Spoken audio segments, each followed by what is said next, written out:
Through a miracle of science, Dana Bluestein can hear what her teacher is saying. She contracted meningitis when she was just 4 and went completely deaf. But thanks to a cochlear implant, she can hear. In school, she uses a special FM system.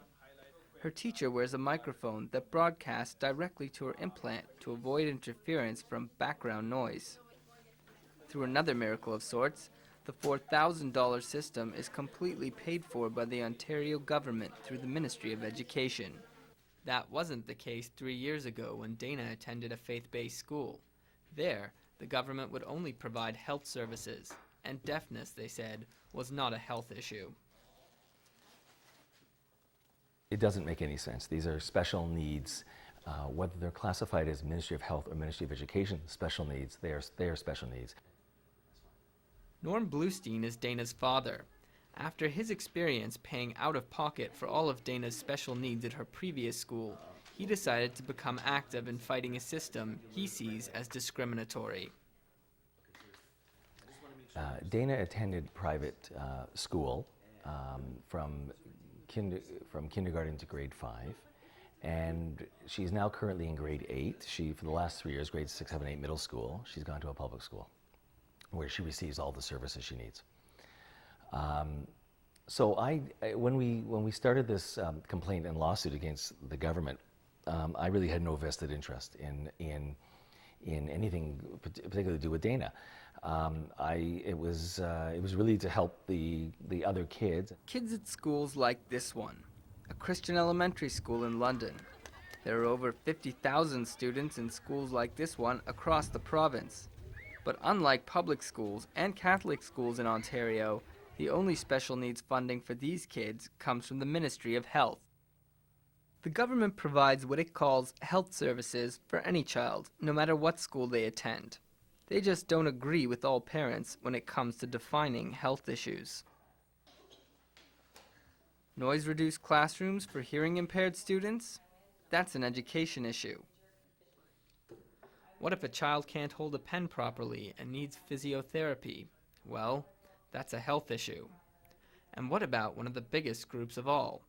There are thousands of learning disabled children in Ontario. Their problems have a medical basis, but as far as classroom funding goes, they're education issues. So where does that leave special needs kids in schools like this one? Mary Haven is the principal at London Christian Elementary School. She says the government's definition of health issues puts schools like hers in a difficult position. We are very fortunate in getting some funding from the government through the Ministry of Health, and that's through Community Care Access, and we are very grateful for that. We would like to see that funding extended and to more fully cover the needs of every special needs child. So what are the options for parents who want to send their special needs child to a faith-based school? There is no choice. We take what we can, we accept the ones that we can, but we are very limited as to how many students we can actually accept. So unfortunately, we do have to turn parents away. And that's very difficult. It's heart-wrenching for the parents, but also for us. But this man is trying to make sure that there is a choice.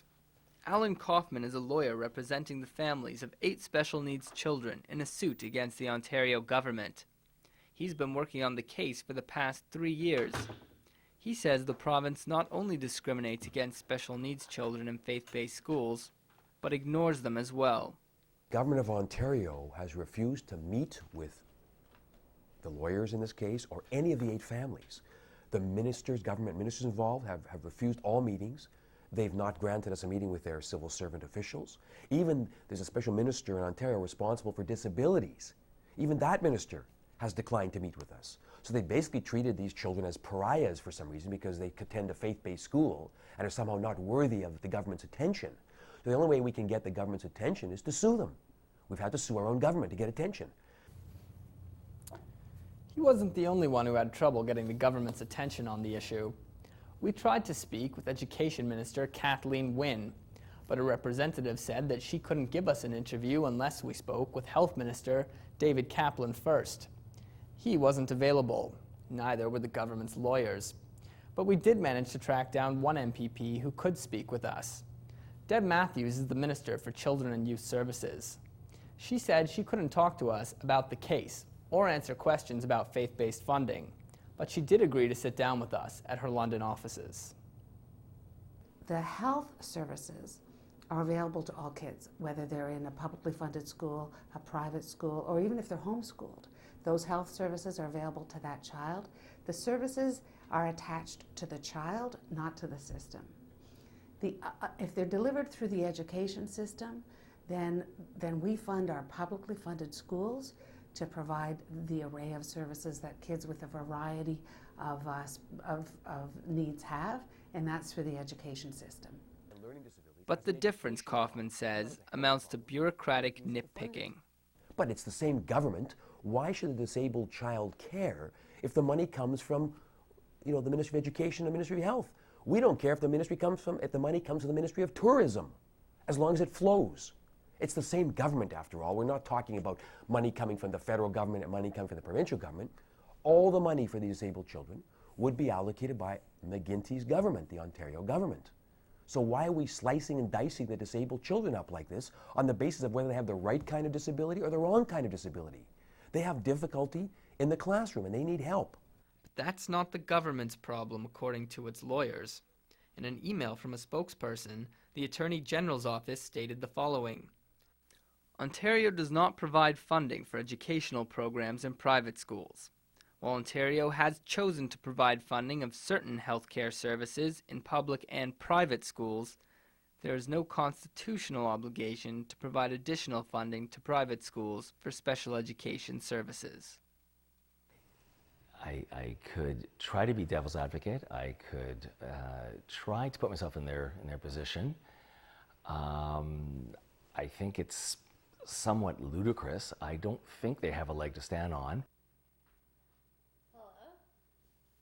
With all the grown-ups weighing in, it's easy to forget that the issue is still about children. How difficult do you think it would be if you were at a private school and you didn't have the accommodations? I think it would be very difficult. I think I would struggle a lot more. I would have to do extra work. I would have to ask the teachers to repeat stuff much more. It would be very difficult, I think. Josh Freeman, Western Journalism.